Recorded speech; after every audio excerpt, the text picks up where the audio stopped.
नेत्रा कुठे? अद्वैत, नेत्रा कुठे?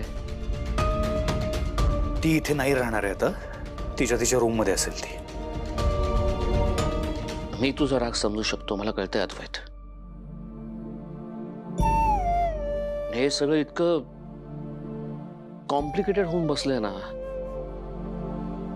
बरं आहे, ह्यात कोण चूक कोण बरोबर हा प्रश्नच नाहीये. अरे पण परिस्थितीच अशी होती की मला हे सगळं करावं लागलं. आणि अद्वैत, काहीही वाईट घडणार नाहीये. मला विश्वास आहे, नेत्राला काही होणार नाही. ठीक आहे, मी सगळं सांगतो तुला. ते ऐकल्यावर तू ठरव. या सगळ्याची सुरुवात माझ्यापासून झाली. तुझं आणि नेत्राचं लग्न व्हावं ही माझी इच्छा होती. कारण तुझं नेत्राशी लग्न झाल्यावरती तुझ्या पत्रिकेतला अकाल मृत्यू टळणार होता. आणि मी हे सगळं माझ्या मनाने नाही केलंय. अरे नियतीनेच लिहून ठेवलं हे सगळं. आणि नियतीला छेद देणारे आपण कोण आहोत? बाबा, मला ना त्या बुवांना भेटायचंय. मला माझ्या काही प्रश्नांची उत्तरं त्यांच्याकडून हवी आहेत, कारण माझा तुमच्यावर विश्वासच उरला नाही आता. अरे मलाही त्या बुवांना भेटायचंय, कारण मलाही माझ्या काही प्रश्नांची उत्तरं हवी आहेत, पण ते सापडतच नाहीये. अद्वैत, तुला मी सगळं सांगतो. आज तुझ्यापासून मी काही लपवून ठेवणार नाहीये. सगळं खरं खरं सांगतो.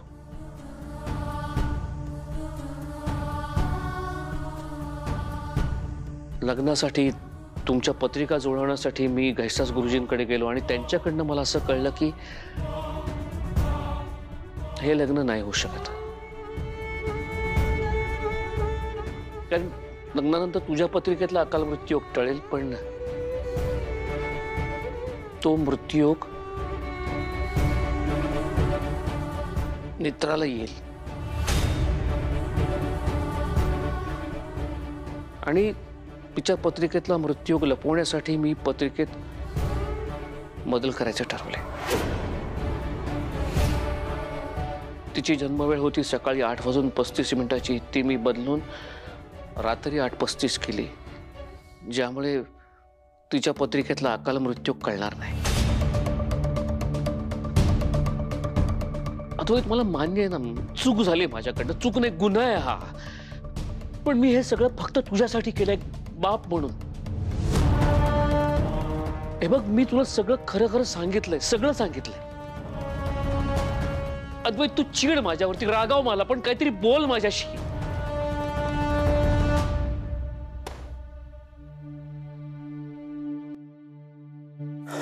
यू नो व्हॉट, मी अजिबात सरप्राईज नाही झालोय. आतापर्यंत एवढं खोटं बोललात तुम्ही, हे सगळं तर तुम्ही करूच शकता. काय अजून काय काय लपवलंय माझ्यापासून? आणि हे सगळं तुम्ही मला आत्ता का सांगताय? माझ्या जखमेवर मीठ सोडायला.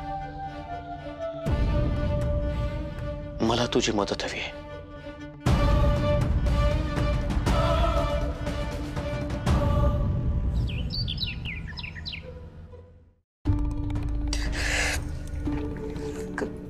काय बोलू का? कसा धीर देऊ तुला बाळा? काय होऊन बसलंय हे सगळं? नेत्रा, या लग्नासाठी घरातली प्रत्येक व्यक्ती किती एक्साइट होती. तुझं आणि अद्वैतचं लग्न व्हावं यासाठी. काकू, रडू नका. मला माहिती आहे, आपल्या घरात सगळ्यांनीच खूप मेहनत घेतली आहे ह्या लग्नासाठी. सगळे खूप आनंदी होते. पण आता हे सगळं घडतंय, त्यामागे सुद्धा काही कारणं असतील ना. जे काही घडतं ना, ते देवी आईच्या इच्छेप्रमाणे होतं. त्यामुळे आता हे सगळं सुद्धा आता देवी आई सगळं व्यवस्थित कर. तुम्ही नका त्रास करून घेऊ स्वतःला. हा, रडू नका. ताई बघवत आहे काय सगळं? नेत्रा, अगं तू 2 दिवसांपूर्वी या घरात आलीस तू सून म्हणून, आणि आता काकू नाही, मी बोलते आधी बरोबर. हं? तू काळजी करू नकोस बाळा, मी बोलते.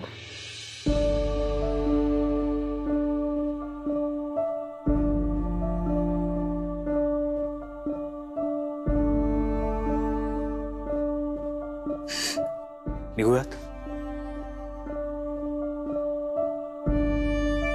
डॉक्युमेंट्स फक्त आधार कार्डच आहे.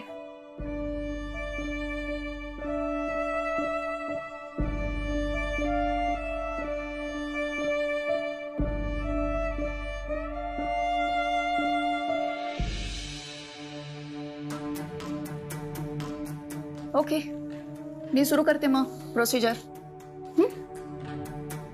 मॅम प्लीज लवकरात लवकर ही प्रोसिजर कंप्लीट करा. माझी रिक्वेस्ट आहे तुम्हाला. मिस्टर राजाध्यक्ष, 6 महिने प्रोसिजरला जेवढा वेळ लागेल तेवढा वेळ तर थांबावंच लागेल. तोपर्यंत तुम्ही दोघं एकमेकांना थोडी संधी देऊन बघा.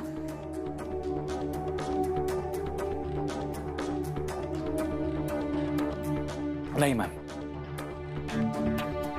म्हणजे 6 महिने थांबतो आम्ही, पण काही करून आम्हाला हा डिवोर्स घ्यायचाच आहे. नाही, लास्ट मीटिंग मध्ये तुम्ही मला व्यवस्थित आन्सर केलं नव्हतं मिस्टर राज्याध्यक्ष, आणि I really need to know this की डिवोर्स हवाय का? कारण काय आहे? बरं, तुमचं लव्ह मॅरेज आहे की अरेंज मॅरेज आहे?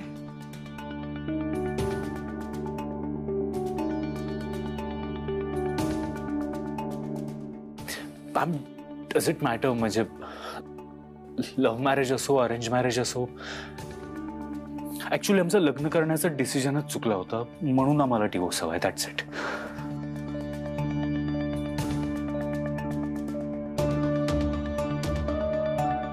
मला तुमचं कळतच नाहीये. तुम्हाला डिवोर्स हवा आहे, पण का हवाय ते कारणच तुम्ही सांगू शकत नाही आहात. मी पुन्हा एकदा सांगते दोघांनाही, कोर्टामध्ये केस गेली की तिकडे प्रश्न विचारतील आणि सगळं डिटेलमध्ये सांगावं लागेल तुम्हाला.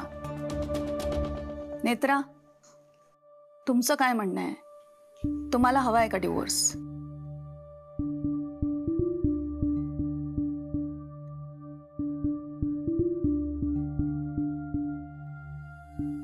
हे बघा, जर तुम्हाला म्युच्युअल डिवोर्स पाहिजे असेल तर तुमची कन्सेंट खूप महत्वाची आहे, आणि नेत्रा तिथे प्रश्न विचारतील त्याला तुम्हाला उत्तरं द्यायची आहेत.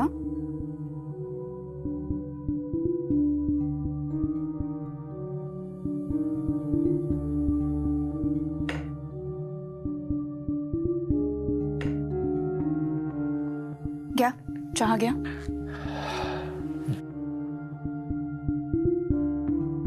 मला नकोय. नेत्रा चहा घे ना. नेत्रा चहा घे ना. घे.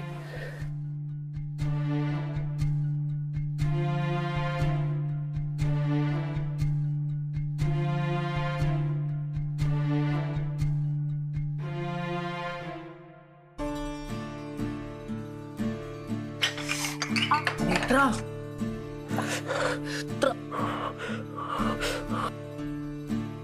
सांभाळून ना ग, लक्ष द्यायचं जरा. गरम आहे चहा, भाजला असेल तुला.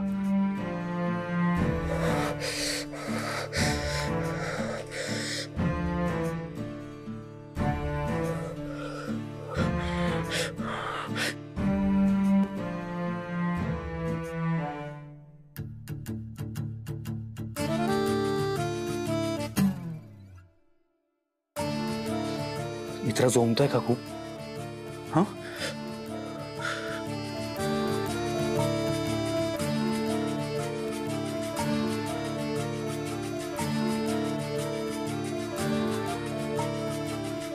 साहेब एवढं काही नाही झालंय, खरंच एवढं काही नाही झालं.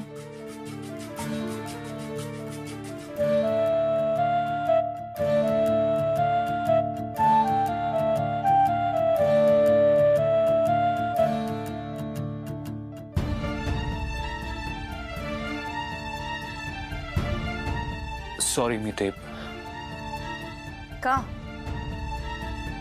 हवाय डिवोर्स?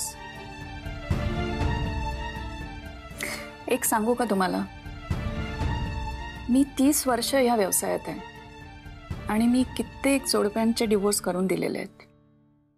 पण माझी पण काही ऑब्झर्वेशन्स आहेत. जेव्हा ही जोडपी घटस्फोटासाठी माझ्याकडे येतात ना, त्यावेळेला ती एकमेकांकडे बघत सुद्धा नाहीत. लग्न जमलं की सोबत राहायच्या शपथा घेतात आणि घटस्फोटासाठी इकडे आले की एकमेकांशी शत्रू सारखे वागतात.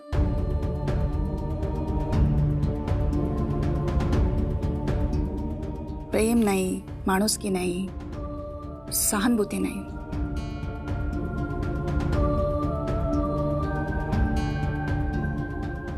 तुमचं दोघांचं तसं नाहीये, दिसतंय मला ते.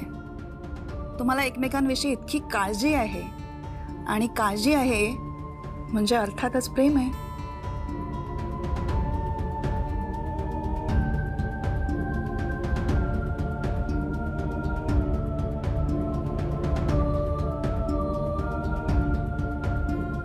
मग का घेताय तुम्ही हा घटस्फोटाचा निर्णय?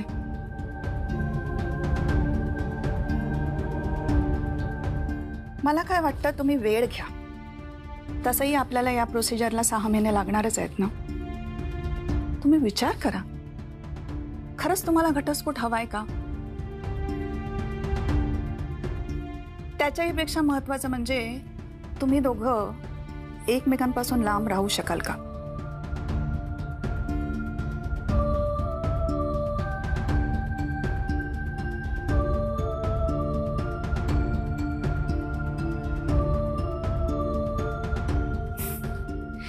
कधी कधी ना आपण एखाद्याच्या प्रेमात का पडतो, एखाद्या माणसाबरोबर लग्न का करतो, त्याची कारणं ना लोकांना नाही देत आहेत. पण घटस्फोट घ्यायचं म्हटलं की 100 कारणं समोर येतात. तुमचं बघा, तुम्हाला घटस्फोट तर घ्यायचा आहे, पण तुम्हाला एकही कारण देता येत नाहीये. तुम्ही वेळ घ्या. तसंही आपल्याला 6 महिने लागणारच आहे रजिस्टर व्हायला लग्न.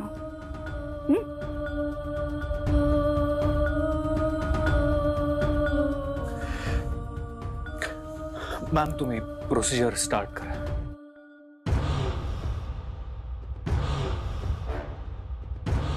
ठीक आहे, ओके. थँक्यू.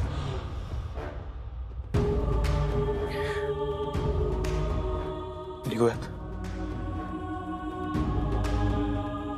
चल.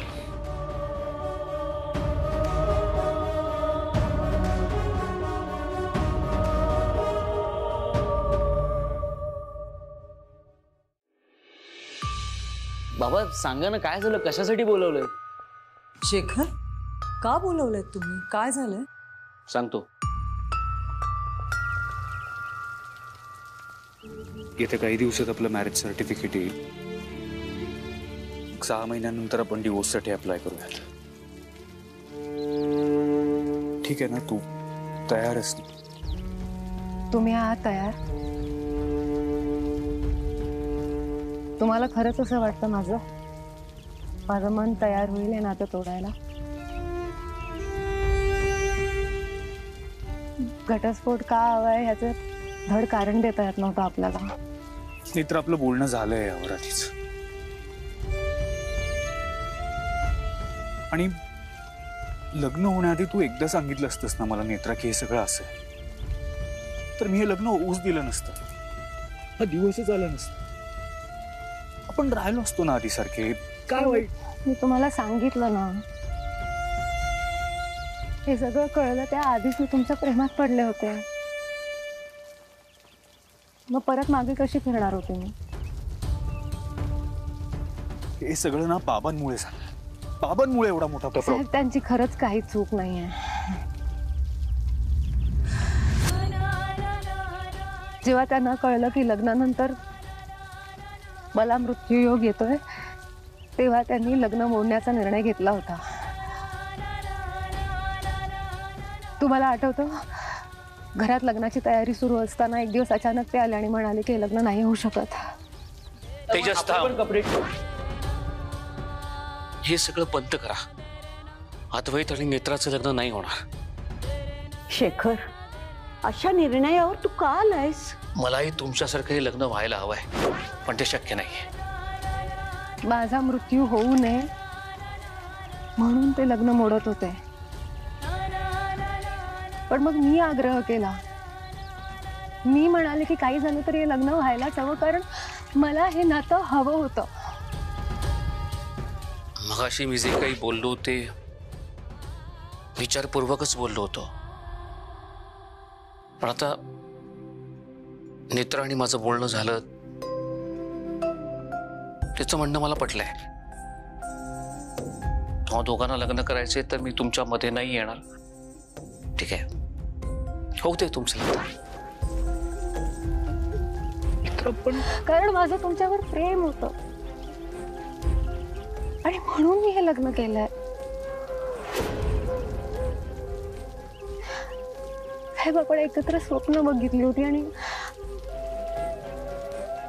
मला ती स्वप्न अर्धवट सोडायची नव्हती. आणि मग त्या दरम्यान मला एक संकेत आला,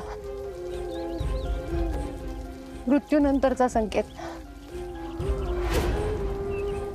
मृत्यूनंतरचा संकेत म्हणजे हा मृत्यू टाळता येऊ शकत नाही. मला सांगा, माझ्या हातात काय होतं?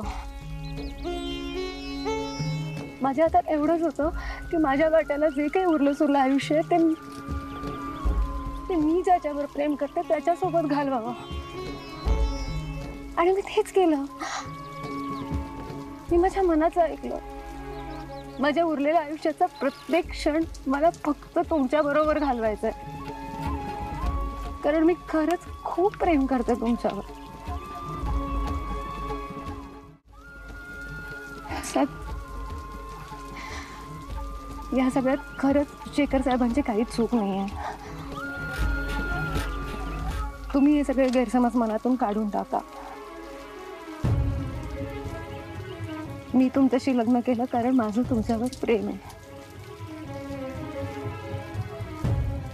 आणि मृत्यूपेक्षा मला आपलं प्रेम महत्वाचं आहे. तुम्हीच मला सांगा, आता मला संकेत आलाय, आपण हा मृत्यू कसा टाळू शकतो? कारण मृत्यू माझी नियती आहे. आपण ते नाही बदलू शकत. मग कशाला आहे नातं तोडायचं? खरंच काहीच होऊ शकत नाही का? म्हणतात ना, शोधलं तर देव सुद्धा सापडतो. मग आपल्याला नातं तोडण्याशिवाय दुसरा मार्ग नाही सापडू शकत.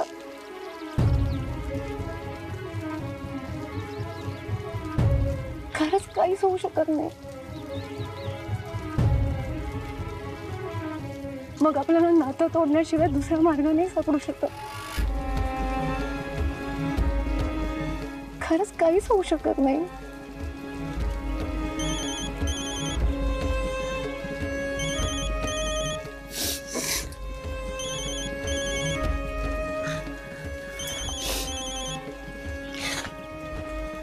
हा बाबा.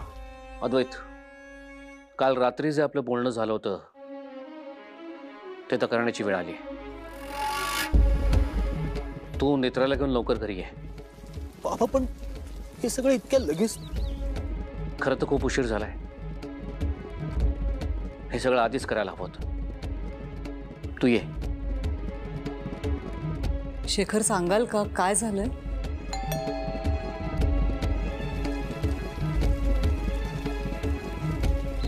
साहेब,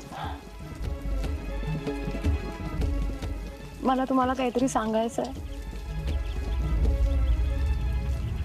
I love you.